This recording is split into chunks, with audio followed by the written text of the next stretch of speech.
यहां से शुरू करते हैं ना। द्रवीय विलयनों का वाष्प दाब। वाष्प दाब से क्या समझते हो बेटा आप लोग? वाष्प दाब होता क्या है?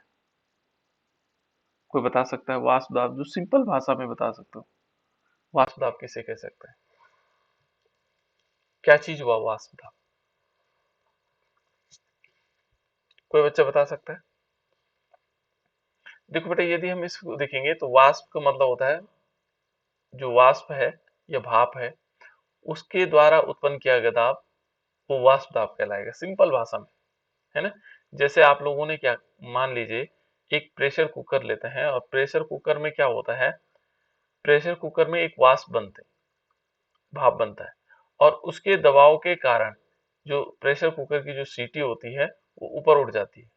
तो इस जो दबाव, जिस दबाव के कारण वो सीटी ऊपर उठती है उसे कहते हैं वाष्प दाब, क्योंकि वो वाष्प बनी और वाष्प के द्वारा उत्पन्न जो दबाव हुआ उसको हम कहते हैं वाष्प दाब। और कैसे विलयन है? ये है द्रवीय विलयन। कैसे विलयन है बेटे? द्रवीय विलयन। तो द्रवीय विलयनों का वाष्प दाब, इसके बारे में हम अध्ययन करेंगे आज, ठीक है ना, कि वाष्प दाब किस प्रकार से काम करता है, कैसे बनता है, किस प्रकार के हो सकते हैं। तो पहले हम पढ़ते हैं द्रवीय विलयन। तो द्रवीय विलयन क्या होता है, किसे कहते हैं द्रवीय विलयन? यदि आपके पास क्वेश्चन आ जाए कि द्रवीय विलयन किसे कहते हैं, तो इसमें ये कहा जाता है कि वह विलयन जिसमें विलायक द्रव हो, जिसमें विलायक क्या हो? द्रव हो। माना विलायक हमारे पास द्रव होगा तो वो क्या कहलाएगा? विलायक यदि द्रव है तो उसे कहेंगे द्रवीय विलयन। देखो, द्रवीय विलयन कहलाता है। यदि विलायक द्रव हो तो द्रवीय विलयन कहलाता है, ठीक है ना। इस विलयन में विलेय ठोस भी हो सकता है, ठीक है ना। जो विलेय क्या होगा? ठोस होगा, द्रव होगा, और गैस भी हो सकता है। यानी कि विलायक क्या होगा? द्रव होगा, और बाकी कोई भी चीज हो सकता है, ठोस भी हो सकता है ना। और विलेय क्या होगा? ठोस भी हो सकता है, द्रव हो सकता है, और गैस भी हो सकता है। तो इस प्रकार का जो विलयन होगा वो द्रवीय विलयन होता है। तो सभी लगभग सभी विलयन द्रवीय होते हैं। कौन कौन से? जब क्या होगा द्रव में हम क्या करेंगे, ये द्रवीय विलयन कौन कौन से? द्रव में जब हम ठोस मिलाएंगे तो ये द्रवीय विलयन हो जाएगा। द्रव में जब हम क्या मिलाएंगे? द्रव को मिलाएंगे तो ये द्रवीय विलयन हो जाएगा। द्रव को जब हम गैस घोलेंगे तो ये भी द्रव्य विलयन होगा। इस ये वाला जो पार्ट है ये क्या कहलाएगा? द्रव्य विलयन। अन्य विलयन भी है, जैसे ठोस में क्या करते हैं, ठोस में हम इन तीनों चीजों को, ठोस को मिलाते हैं, तो ये नहीं है द्रव्य विलयन। द्रव्य विलयन क्या है? जहां पर द्रव विलायक है। तो ये तीन जो है हमारे पास क्या होंगे? द्रव्य विलयन होंगे, ठीक है ना। इन तीनों विलयनों को हम अध्ययन करेंगे। देखो, अब देखो इसमें द्रव द्रव विलयन, पहले कंडीशंस है कि एक द्रव विलायक है और एक द्रव क्या है? विलेय है। इस टाइप के विलयन का अध्ययन करेंगे, इसका वाष्प दाब देखेंगे, ठीक है ना। एक द्रव को दूसरे द्रव में मिलाया जाता है। तो देखो ये द्रव द्रव विलयनों का वाष्प दाब, ठीक है ना। जब क्या होता है, किसी द्रव विलेय में, विलेय का विलयन किसी द्रव विलायक में बनाया जाता है तो उस विलयन को हम क्या कहते हैं? द्रव द्रव विलयन कह सकते हैं, है ना। और इसमें देखो बेटा, तो दोनों विलयन में क्या होंगे, जो दोनों अवयव हैं वो वाष्पशील है। इस प्रकार के उसमें क्या होगा? वाष्पशील। जैसे देखो, मान लीजिए हमने एथाइल अल्कोहल मिलाया है। इथाइल अल्कोहल बेस्ट एग्जांपल है। इथाइल अल्कोहल का फॉर्मूला क्या बेटा? इथाइल अल्कोहल, इथाइल अल्कोहल का फॉर्मूला कौन बताएगा? C2H5OH। Good, C2H5OH। ये क्या है हमारे पास? इथाइल अल्कोहल है। इसको हम क्या बोलेंगे? Ethyl alcohol. C2H5OH को क्या बोलेंगे? Ethyl alcohol. दूसरा नाम क्या होगा? एथेनॉल भी बोलते हैं बेटा। क्या बोलते हैं इसको? एथेनॉल भी बोलते हैं, ठीक है ना, एथेनॉल, ठीक है ना। एथेनॉल आईपीएसी नेम हो गया इसका। वैसे इसका नाम क्या है? Ethyl alcohol. और जब हम इथाइल अल्कोहल को हम पानी में मिलाते हैं, देखो पानी भी क्या है, पानी का फॉर्मूला क्या होता है? H2O। और इसमें हम मिला देते हैं इथाइल अल्कोहल CH3CH2OH। ये CH3CH2OH या C2H5OH एक ही चीज है, कोई अंतर नहीं है। इन दोनों द्रवों को यदि मिला देते हैं, दोनों द्रवों को मिला देते हैं तो देखा होगा इथाइल अल्कोहल भी क्या है? ये भी वाष्पशील है। ये भी क्या होता है? वाष्प बनाता है। ये भी क्या बनाता है? वाष्प बना देता है। दोनों, पानी को गर्म करेंगे वाष्प बनाएगा, इथाइल अल्कोहल को गर्म करेंगे तो वाष्प बना देगा, ठीक है ना। दोनों क्या है? वाष्पशील है। तो ये क्या कहता है कि अतः विलेन के वाष्प दाब में दोनों अवयवों का वाष्प दाब का योगदान होगा। ये भी क्या करेगा, मान लीजिए हमने एक विलयन बनाया है ना, और दोनों को इसमें मिला रखा है। इसमें कौन कौन सी चीज मिली हुई है, एक तो जल मिला हुआ है, दूसरा इथाइल अल्कोहल यानी कि CH3 CH2OH। ठीक है ना। शिक्षा बेटा, CH3 CH2OH का नाम क्या है?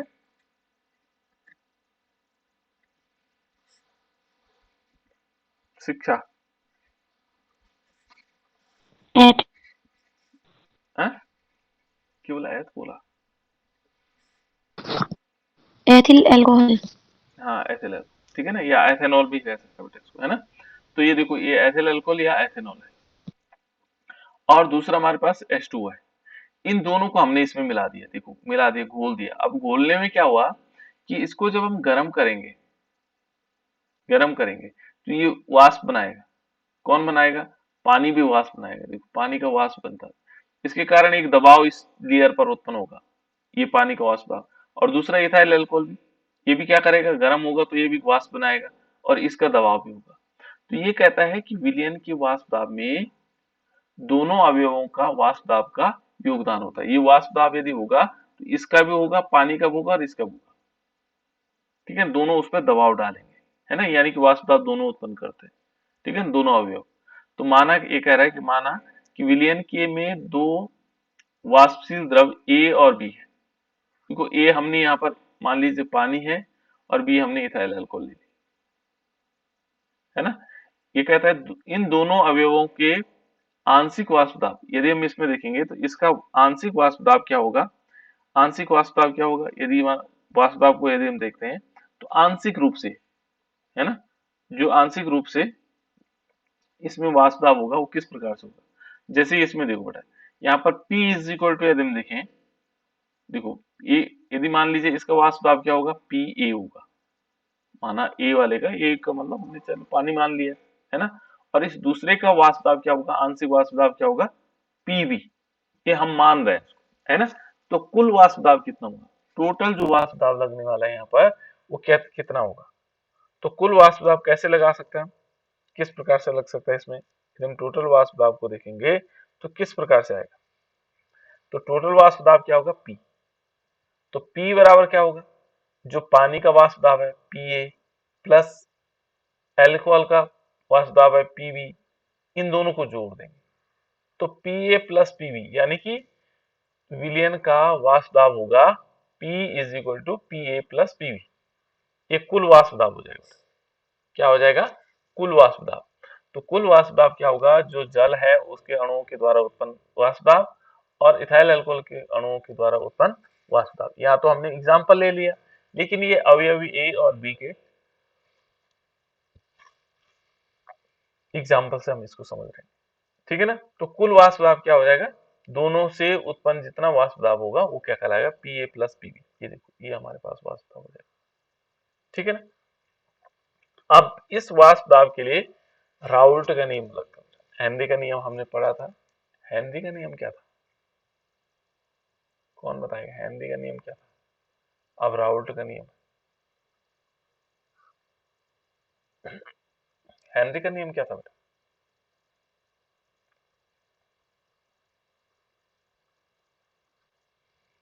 बताओ जल्दी से, हेनरी का नियम क्या था? इस साल पूछा भी गया था हेनरी का नियम, भले वो उसके रूप में पूछा गया था, किस रूप में, छोटा सा क्वेश्चन था, फिल इन द ब्लैंक के फॉर्म में, है ना। ये पूछा था, किसी गैस का की विलीयता, किसी गैस की द्रव में विलीयता गैस के दाब के समानुपाती होती है, ये तो था। तो ये क्या था बेटा, ये हेनरी का नियम था। किसका नियम था? ये हेनरी का नियम। ठीक है। अब हेनरी के नियम की सीमाएं और ये तो आप लोगों ने पढ़ लिया होगा, ये क्वेश्चन आएंगे इस बार, है ना, टेस्ट में ये वाले क्वेश्चन आएंगे। तो देखो बेटा, ये कह रहा है कि वाष्पशील विलेय युक्त विलयन के लिए राउल्ट का नियम। कैसा विलेय है हमारे पास? वाष्पशील विलेय। कैसा है? वाष्पशील विलेय, जो वाष्पित हो, ऐसे विलेय के लिए राउल्ट का नियम। वाष्पशील विलेय यानी कि इसमें जो विलेय पदार्थ है वो वाष्पित होता हो, ऐसे पदार्थ। उसके लिए राउल्ट का नियम क्या होगा? क्या होगा बेटा राउल्ट का नियम उसके लिए? कोई बता सकता है? वाष्पशील विलेय के लिए राउल्ट का नियम जल्दी बताओ।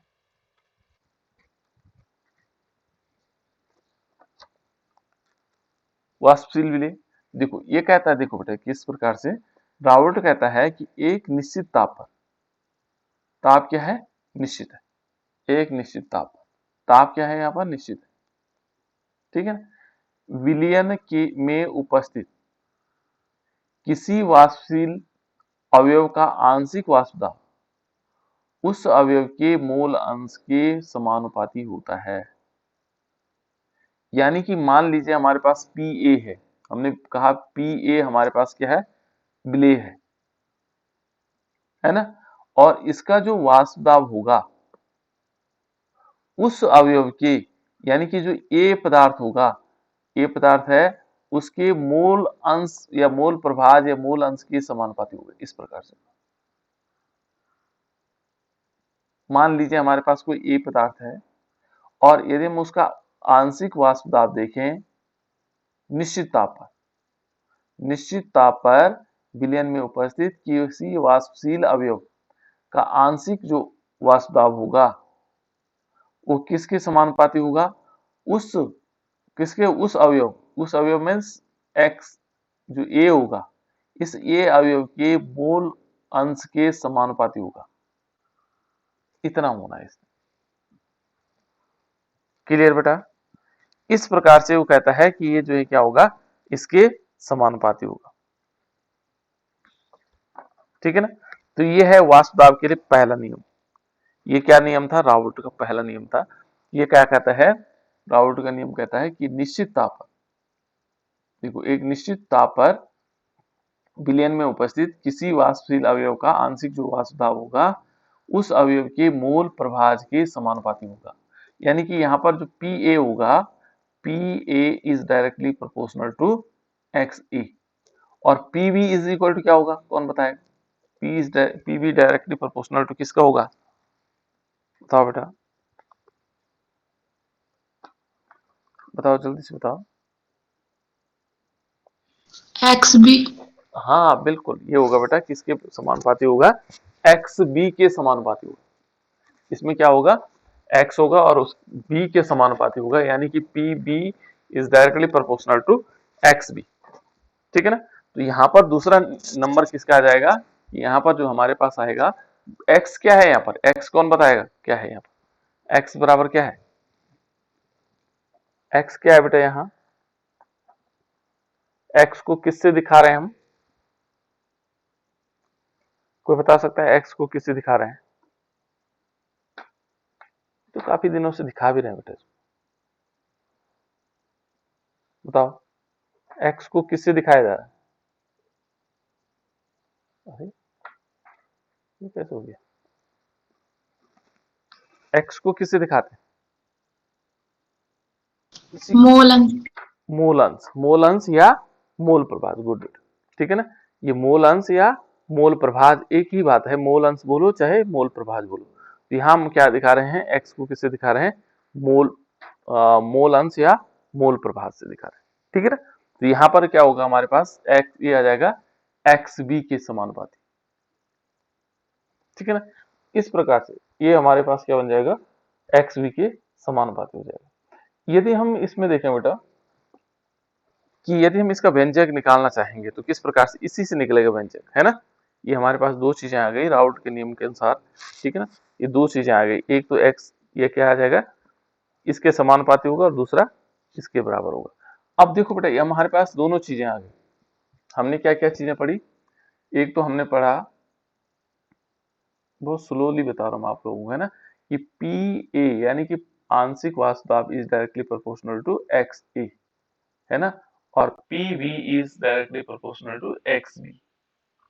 यदि हम इसको क्या करें, इस समानुपाती के चिन्ह को हटाएं तो यहां पर क्या आएगा? यहां पर आएगा हमारे पास Pa is equal to P naught A into Xa। ये पी नोट ए क्या हुआ?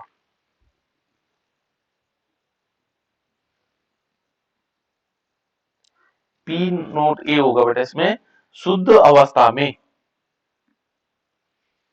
कौन सी अवस्था? यदि हम यहां पर देखेंगे शुद्ध अवस्था में जो पदार्थ है उसका आंशिक वाष्प दाब, ए पदार्थ था उसका आंशिक वाष्प दाब। दूसरा होगा P B is equal to P naught B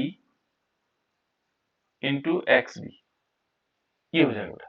अब शुद्ध अवस्था कैसे होगी देखो, हमने मान लीजिए शुद्ध अवस्था कैसे होगी, देखो आंशिक वाष्प दाब कैसे निकालेंगे, थोड़ा ध्यान से समझना इसको, ठीक है? सोना नहीं बेटा इसमें, है ना? सोओगे तो फिर खोओगे। यहाँ पर क्या होगा, हमने दो पदार्थ लिए, ए पदार्थ था हमारे पास जल, वाटर, ठीक है ना, और बी था एथेनॉल, CH3CH2OH। अलग अलग लिखे हुए हमने, इसको हमने अलग गर्म किया, तो इसका वाष्प दाब मान लीजिए, इसको अलग गर्म करेंगे यहाँ एक टब में, इससे उत्पन्न जो वाष्प दाब होगा, माना अलग लिखा, अलग किया हमने इसको, ठीक है ना, इसके साथ कुछ नहीं मिलाया हुआ था अभी, पानी को अलग गर्म किया, इसने एक दबाव उत्पन्न किया, तो जो अलग अवस्था में इसने एक दबाव उत्पन्न किया बिल्कुल शुद्ध अवस्था में, वो हुआ बेटा P naught A. P naught ए शुद्ध अवस्था में वाष्प दाब। ये क्या था, इसको भी हमने अलग लिया और इसको भी हमने गर्म किया, इसने एक वाष्प दाब गर्म, माने इसने क्या किया, यहाँ पर एक दबाव उत्पन्न किया शुद्ध अवस्था में, अभी कुछ नहीं मिला हुआ इसमें, तो ये हो जाएगा पी नोट बी, ठीक है? अब हमने क्या किया, इन दोनों को मिला दिया, इन दोनों को क्या किया, एक इस पानी को और इसको मिला दिया। अब विलयन के रूप में जब हम विलयन बना दिए इनको, तो ऐसी दशा में हम देख रहे हैं कि यहाँ पर इसका क्या है, इसका वाष्प दाब, अब इसने वाष्प दाब बनाया, इसने वाष्प दाब बनाया, जब वो विलयन के रूप में था तो जो पानी का वाष्प दाब था उस था पी ए, तब शुद्ध अवस्था नहीं है बेटा, क्योंकि इसमें क्या मिला हुआ, एथेनॉल। और इस एथिल अल्कोहल का जो ये था वाष्प दाब था पीबी, देखो ये अलग अवस्था है, ये बिल्कुल हमने सेपरेट अलग कर रखा था, तब P naught A P naught B इस प्रकार से लिखा, है ना? ये बात क्लियर समझ में आई कि जब हम एथेनॉल को हम अलग से गर्म कर रहे हैं तो उस समय क्या होगा, शुद्ध अवस्था में एथेनॉल का वाष्प दाब होगा, ठीक है ना, पानी को अलग से गर्म कर रहे हैं और उससे उत्पन्न वाष्प दाब क्या होगा, पानी का वाष्प दाब। लेकिन जब वो विलयन के रूप में होंगे तो अशुद्ध नहीं कहेंगे उसको, बल्कि विलयन के रूप में यानी कि आंशिक वाष्प दाब कहेंगे, विलयन के रूप में उनका आंशिक वाष्प दाब। तो ये है पी नोट ए, जब हम शुद्ध अवस्था में देख रहे हैं। तो अब देखो बेटा, ये हमने दोनों जो है इससे हम व्यंजक निकाल रहे हैं, तो हमें क्या मालूम है कि P इज इक्वल टू, जो P is equal to P A plus PV, ऐसे हमने पढ़ा था, अभी थोड़ी देर पहले पढ़ा था कि कुल वाष्प दाब कैसे निकालते हैं, तो P is equal to P A naught P A plus PV. अब पी ए का मान देखो क्या आ रहा है, पी ए का मान ये है, ये वाली वैल्यू देखो, और पीवी की वैल्यू क्या है, ये दूसरी वाली, इन दोनों मान को हम यहाँ रख लेंगे, ठीक है ना? तो कुल वाष्प दाब आएगा P इज इक्वल टू आएगा P naught A into x A, और प्लस क्या आ जाएगा P नोट B, और यहाँ पर आएगा एक्स बी, ये बराबर हो जाएगा कुल वाष्प दाब। ये है बेटा कुल वाष्प दाब, इसको क्या कहेंगे हम, कुल वाष्प दाब निकाल लेंगे, ये हमारे पास व्यंजक आ जाएगा किसका, वाष्प दाब का, है ना? तो इस प्रकार से हम क्या कर सकते हैं, इसको वाष्पशील विलेय के लिए व्यंजक आ जाएगा। टोटल क्या होगा, इतनी इतनी मात्रा में हमारे पास क्या होंगे, वाष्प दाब उत्पन्न हो जाएगा। तो इस टाइप से हम निकाल सकते हैं। क्लियर, सबको समझ में आ गया बेटा, ये सभी को समझ में आ गया, ये नहीं आया, ठीक है? अब इसके लिए वक्र बनता है बेटा, वक्र किस प्रकार से बनता है, देखो अलग अलग कंडीशंस में इसमें वक्र बनेगा, तो वक्र किस प्रकार से बनेगा, अभी तो हम सिंपल समझ लेते हैं। एक टाइप का जो वक्र बनेगा, ग्राफ पेपर जो बनाते हैं तो इस टाइप से बनता है, ठीक है? इसके जो लाइनें होती हैं तो इस प्रकार से आती है। जैसे मान लीजिए सपोज हमने एक बॉक्स के टाइप को बना लेते हैं, है ना, इस टाइप से। तो ग्राफ किस टाइप से बना लेंगे, देखो इस टाइप से बना लेते हैं कि जो पीए है, पीए नोट यहाँ से आएगा, पीए नोट से इस टाइप से आएगा, ये है पीए नोट, पीए नोट, और ये है पीबी नोट, इस टाइप से आएगा, ठीक है ना। यहाँ पर यदि हम जोड़े इसको, तो यहाँ से यहाँ जोड़ने में देखो, क्योंकि यहाँ से यहाँ जुड़ेगा इस टाइप से डॉटेड लाइन से, ठीक है ना। ग्राफ बना सकते हैं आप लोग, ये इसके लिए होगा, और दूसरा यहाँ से यहाँ होगा, ठीक है ना। और ये हो जाएगा हमारे पास, ये वाला तो आ जाएगा P बराबर पी ए प्लस पीबी, ठीक है ना, जो इसके बीच का ग्राफ होगा। और जो हमारे पास होगा ये पीबी के लिए होगा, पीबी इज इक्वल टू, ये आएगा X B into P B naught, क्या आएगा बेटा, पीबी नोट, इस प्रकार से आ जाएगा, ठीक है ना। और यदि हम इसको देखें तो यहाँ पर क्या आएगा, P A is equal to आएगा, क्या आएगा, P A, P A is equal to, यहाँ पर आएगा एक्स, ठीक है ना, x A into x, sorry P A naught, A अलग अलग के लिए ग्राफ है ना। यहाँ पर हमें वैल्यू लेनी होगी X A is equal to 1, और यहाँ पर आएगा X B is equal to 0। ये बताऊंगा मैं आप लोगों को डिटेल से, डाउट का नियम जब हम पढ़ रहे होंगे थोड़ा सा आगे, ठीक है ना। पहले आप इस ग्राफ को समझने की कोशिश करो। एक्स यहाँ पर आएगा X A is equal to 0, और यहाँ पर आएगा X B is equal to 1, ठीक है ना। बहुत मजेदार ग्राफ होता है, और इस ग्राफ के आधार पर हम समझ सकते हैं इसको, ठीक है ना।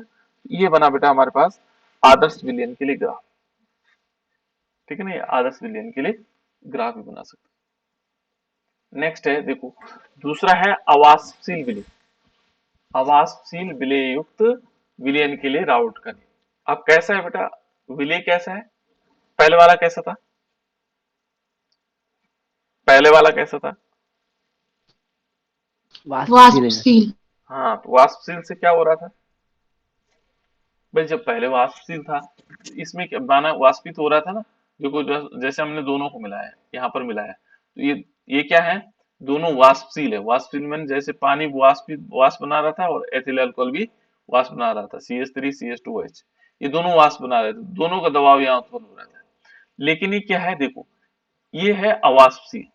अब हमने पानी के साथ क्या मिलाया, नमक मिलाया, एक पानी है ना हमारे पास, पानी, और इसके साथ नमक, नमक का फॉर्मूला क्या होता है बेटा, NaCl। NaCl, ठीक है ना।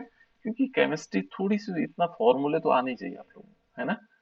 NaCl, ये साधारण नमक जिसको हम खाते हैं, है ना, घरों में हम रोज इस नमक को खाते हैं।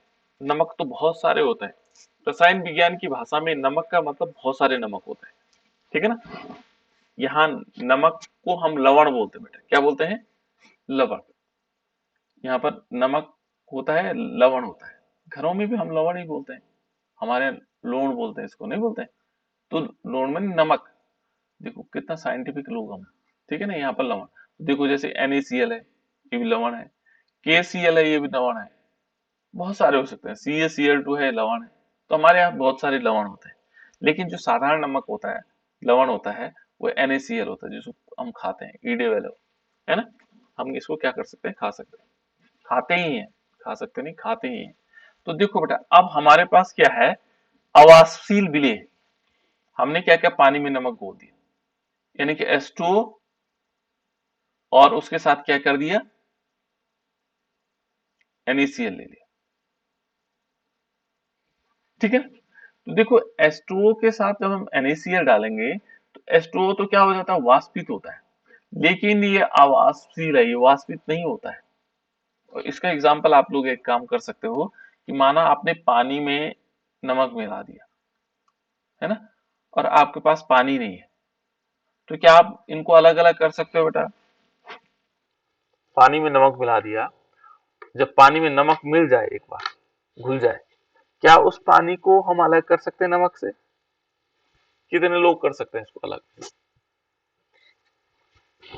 कितने लोग पानी से नमक को अलग कर सकते हैं? कोई कर सकता है? नहीं सर। चलो आयुष ने कह दिया नहीं। और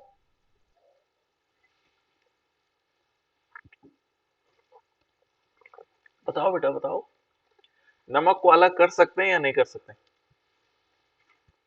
आपके पास पानी है और नमक का घोल बना दिया आपने, क्या आप नमक को अलग कर सकते हैं या नहीं कर सकते? ये इससे रिलेटेड है, इसलिए पूछ रहा हूं आप लोगों को क्वेश्चन। नहीं सर। नहीं करते, बंदना ने भी कहा कि नहीं कर सकते। और कौन बताए बेटा? जल्दी बोलो, जल्दी जल्दी फटाफट, मुझे पता लग जाना चाहिए। देखो बेटा, जनरली क्या होता है, यदि हम आम भाषा में सोचें तो हम नहीं कर सकते, लेकिन जब हम साइंस की भाषा में सोचेंगे तो सब कुछ कर सकते हैं। देखो हमने क्या किया, नमक लिया, ठीक है, और पानी में मिला दिया, घुल गया। अब हम इनको अलग अलग कर सकते हैं। कैसे कर सकते हैं? देखो हमने एक राउंड बॉटम फ्लास्क लेना है। क्या लेना है? Round bottom flask. इसको आप लोग अच्छी तरह इससे परिचित है ना? इसमें हम क्या करेंगे, कोई बात नहीं, ये तो अच्छी बात है कि आप लोगों ने बताया, ठीक है ना। इसमें क्या करेंगे, नमक और पानी मिला देंगे, दोनों चीजों को मिला देंगे। नमक मिलाया और पानी मिलाया हुआ, वो घोल हमने इसमें डाल दिया। हम मोहर साल्ट का सॉल्यूशन बनाया था, मोहर साल्ट के वो बनाए थे क्रिस्टल। इसके बाद हम क्या करेंगे बेटे, इसको गर्म करते हैं।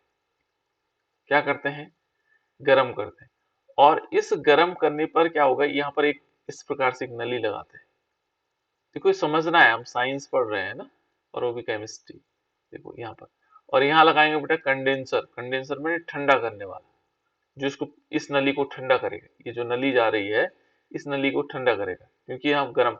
हमने क्या किया, यहाँ पर एक जाली लगाई, और जाली के साथ इसमें क्या लगा दिया, स्प्रिट लैम्प, जो हम जलाते हैं, है ना। स्प्रिट लैम्प को हमने जलाया, स्प्रिट लैम्प जल रहा है, ठीक है ना। जलेगा, पानी और नमक गर्म होगा, क्योंकि नमक क्या है, अवाष्पशील है, वाष्पित नहीं होगा, वाष्प नहीं बनाएगा, गर्म होकर के भाप नहीं बनेगा।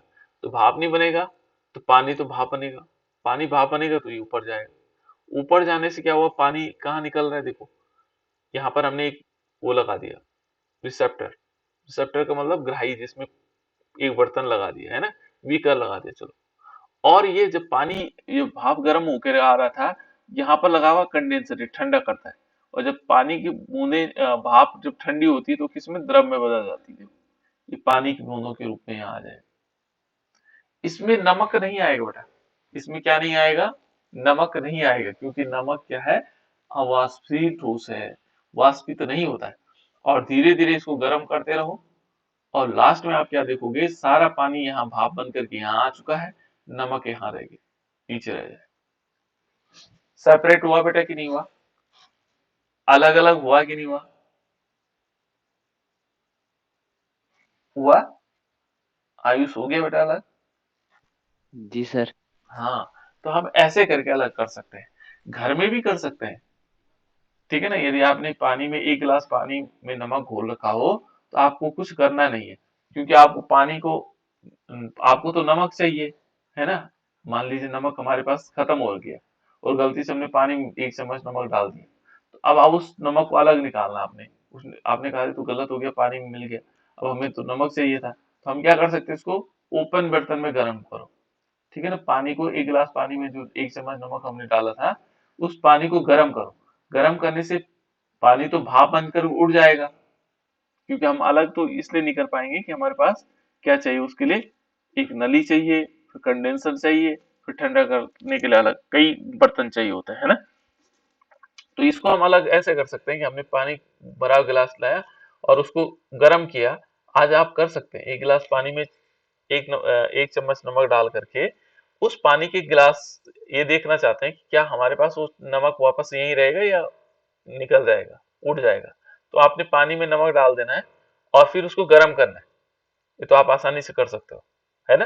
तो देखोगे भाप तो उड़ जाएगा, नमक क्या होगा, नीचे तलहटी में जमा हो जाएगा, ऐसे ऐसे छोटे छोटे क्रिस्टल के फॉर्म में नीचे दिखाई देगा, ठीक है ना। और जब तक वो भाप पूरा पानी उड़ न जाए तब तक आप गर्म करते रहो, तो आपको दिखाई देगा नीचे नमक के क्रिस्टल दिखाई देंगे छोटे छोटे। तो इस प्रकार से हम अलग कर सकते हैं, ठीक है। और इससे क्या सीखे हम, इससे सीखा कि नमक क्या है, कैसा है, अवाष्पशील है, वाष्पित नहीं होगा। कैसा है, अवाष्पशील।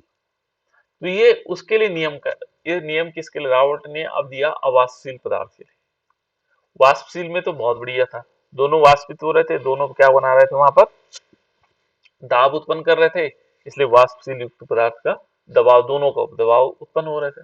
लेकिन यहाँ पर क्या हो रहा है, देखो ये कहता है अवाष्पशील विलेय युक्त विलयन के लिए रावर्ट का नियम। अब इसका रावर्ट का नियम क्या कह रहा है, जो अवाष्पशील पदार्थ है, अवाष्पशील पदार्थ कौन हो गया हमारे पास, दिव्या कौन से पदार्थ है बेटा, अवाष्पशील पदार्थ का नाम बताओ। नमक। नमक, गुड, वेरी गुड बेटा, ठीक है ना। क्या होता प्रियांशी, अवाष्पशील पदार्थ कौन से है, नमक। हाँ नमक। ये सुषमा है, सुषमा, सुषमा बताओ बेटा। नमक से। बिल्कुल, है ना। अब हमें पता लग गया कि नमक क्या है, अवाष्पशील पदार्थ है। और नमक, यहाँ पर यदि नमक देखोगे तो हमारे पास बहुत सारे नमक हैं, ये ध्यान रखना। नमक कितने प्रकार के हमारे पास, NaCl भी नमक है, इसको हम साधारण नमक बोलते हैं। उसके बाद KCl भी नमक है, CaCl2 नमक है, ठीक है ना, MgCl2 नमक है। बहुत सारे प्रकार के हमारे पास लवण है ना, जिनको बहुत सारे लवण होते हैं। फिर डबल साल्ट होते हैं, पता नहीं क्या क्या हो सकता है हमारे पास, है ना। लेकिन हम साधारण नमक की बात कर रहे हैं, जिसको हम खाते हैं, है ना। इसको क्या बोलेंगे, नमक नहीं बोलेंगे, बल्कि क्या बोलेंगे, साधारण नमक।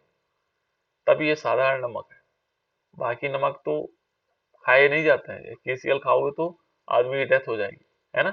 ये साधारण नमक को ही खाया जाता है, ये याद भी रखना आपको, है ना। तो देखो बेटा, अब ये नियम क्या कहता है, इस अवाष्पशील विलय के लिए युक्त जो विलयन है, इसके लिए राउल्ट का नियम क्या कहता है। तो राउल्ट का नियम कहता है कि दोनों नियम बहुत इंपॉर्टेंट है, ध्यान रखना। राउल्ट का नियम एग्जाम में बहुत पूछा जाता है, ठीक है ना। राउल्ट का नियम, हेनरी का नियम, ये बहुत इंपॉर्टेंट होते हैं। देखो ये कहता है एक निश्चित ताप पर, ताप क्या होगा, निश्चित होगा, अवाष्पशील विलय युक्त विलयन के लिए आपेक्षिक वाष्प दाब अवनमन विलय के मोल प्रभाज के बराबर होता है।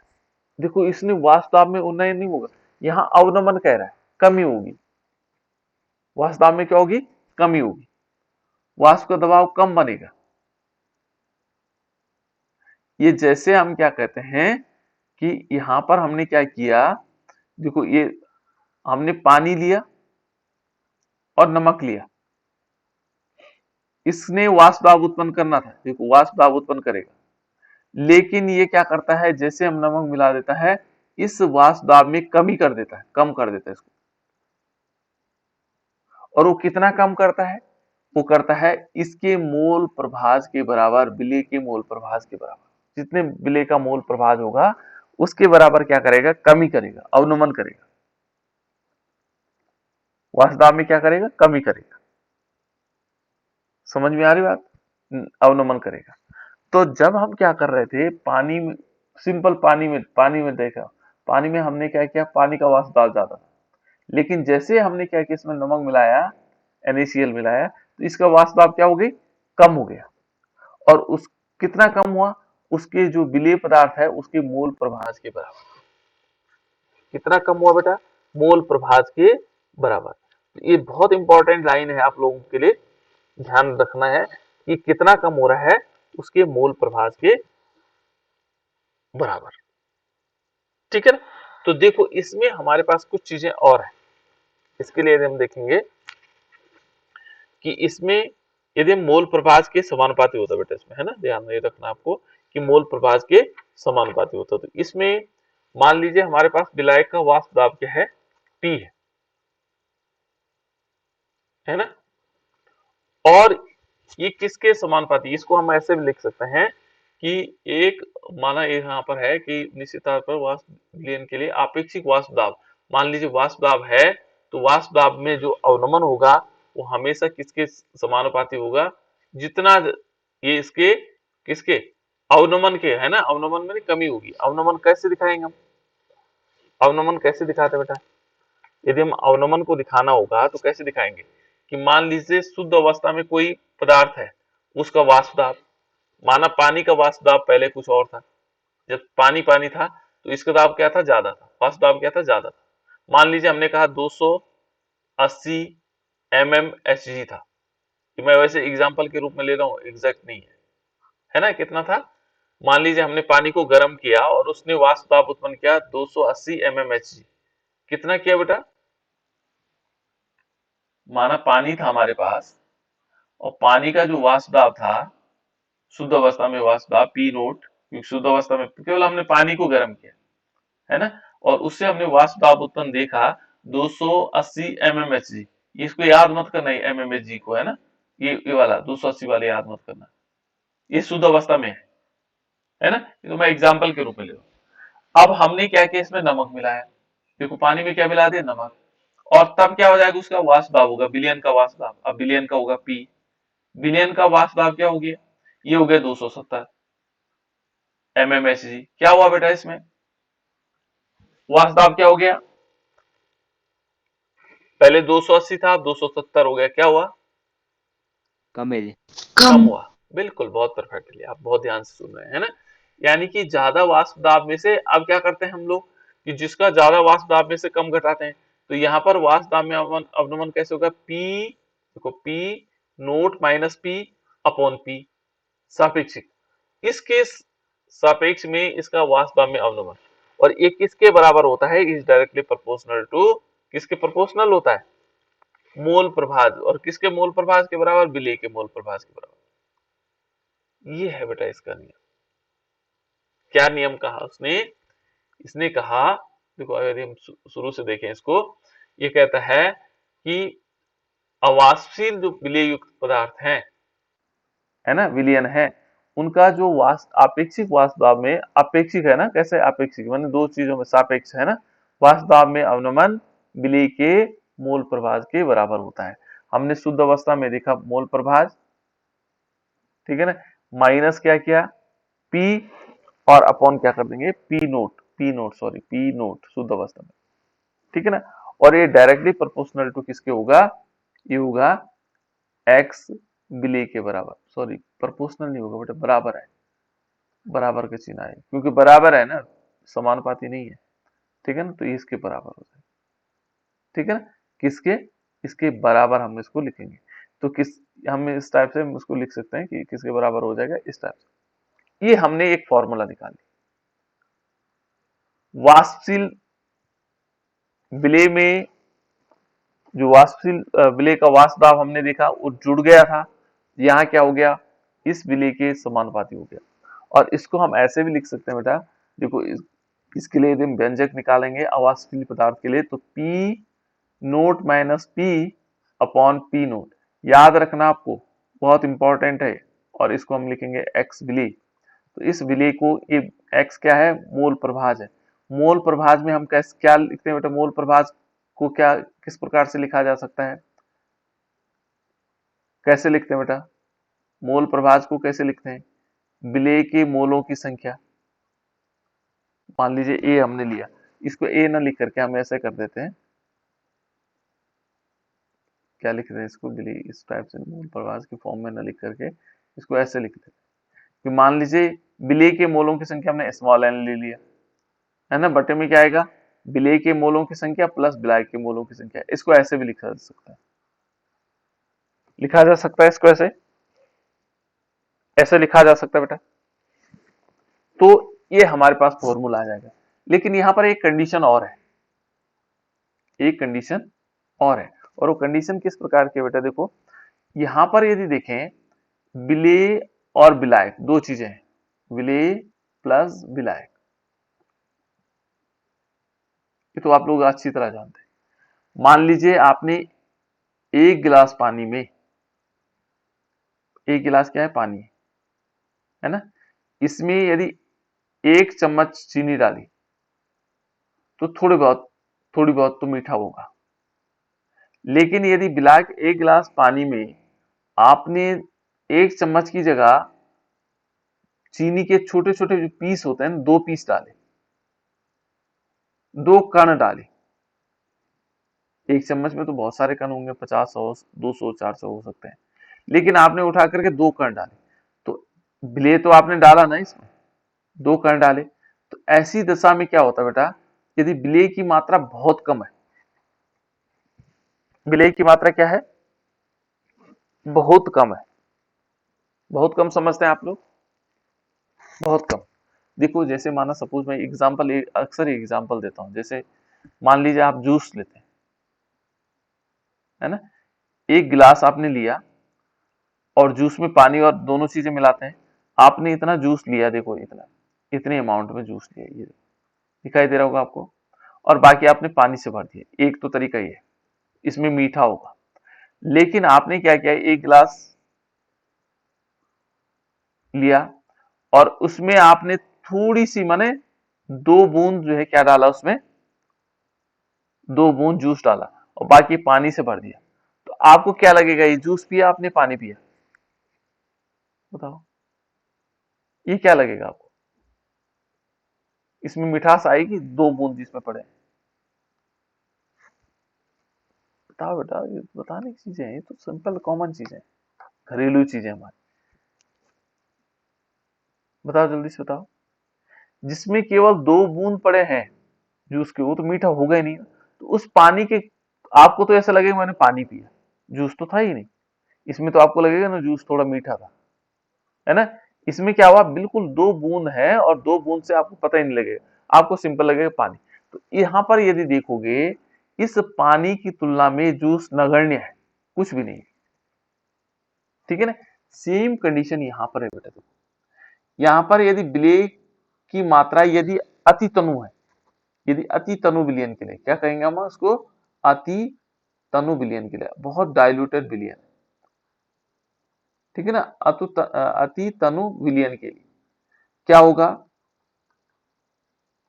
जो स्मॉल एन है, विलाय की जो मात्रा है वो है more less than capital N. ऐसी दिशा में हम इसको नगण्य मान लेंगे, कुछ भी नहीं मानेंगे। यहाँ पर लिखना पड़ेगा आपको, अति तनु विलयन के लिए यदि विलयन बहुत तनु है तो उस दशा में जो स्मॉल एन है वो नगण्य है, और नगण्य होने से क्या होगा, यानी कि हमारे पास आ जाएगा formula P minus P upon P naught is equal to small N upon capital N, यानी कि इसकी तुलना में ये नगण्य है, ऐसा आ जाएगा। अब देखो एन का मतलब है बेटा मोल की संख्या, और मोल की संख्या आप लोगों को मैंने बताया है, मोल बराबर क्या होता है, बताओ बेटा। विलेय की ग्राम में मात्रा बटे अणुभार। बिल्कुल, तो विलेय की ग्राम में मात्रा बटे अणुभार। तो इसको हम, क्योंकि स्मॉल एन है तो विलेय की ग्राम में मात्रा स्मॉल डब्ल्यू अपॉन ये कैपिटल एम लिख लेते हैं, ठीक है ना। और इसको देखो, ये भी क्या होगा, विलाय यदि हम विलाय को देखेंगे तो विलाय के मोलों की संख्या क्या होगा, विलाय के ग्राम में मात्रा बटे उसका अणुभार, इस टाइप से हम लिख सकते हैं। ये अलग अलग फॉर्मूले भी लिख सकते हैं बेटा, आप लोग ऐसे भी कर सकते हैं ना। तो इस प्रकार से जो आप यहाँ पर P naught minus P upon P naught is equal to क्या आ जाएगा, small W upon capital M, और इसको मैंने बताया था इसको उल्टा कर देंगे, यहाँ पर क्या आ जाएगा, M dash upon capital W. ये हमारे पास वास्तव में अनुमान होगा किसके लिए, अति तनु विलयन के लिए। तो इस प्रकार से फॉर्मूले हो सकते हैं। तो ये राउल्ट का दूसरा नियम है, किसके लिए है, अवाष्पशील विलेय युक्त विलयन के लिए। वाष्पशील विलेय युक्त विलयन के लिए हमारे पास ये था, जहां पर क्या आएगा था, P is equal to P naught X A P naught X B, ठीक है ना। ये था राउल्ट के वाष्पशील के लिए, वाष्पशील विलेय युक्त विलयन के लिए, और ये है अवाष्पशील विलेय युक्त विलयन के लिए, जहां पर P minus P naught minus P upon P naught is equal to ये वाली वैल्यू आएगी। ये हमारे पास किसके लिए है, अवाष्पशील पदार्थ के लिए। तो वहां आपको राउल्ट के नियम 2 टाइप से पूछे जा सकते हैं, वाष्पशील पदार्थ के रूप में और आवासशील पदार्थ के रूप में। मुझे लगता है ये दोनों समझ में आ गए होंगे। इन दोनों नियमों को ढंग से पढ़ लीजिए।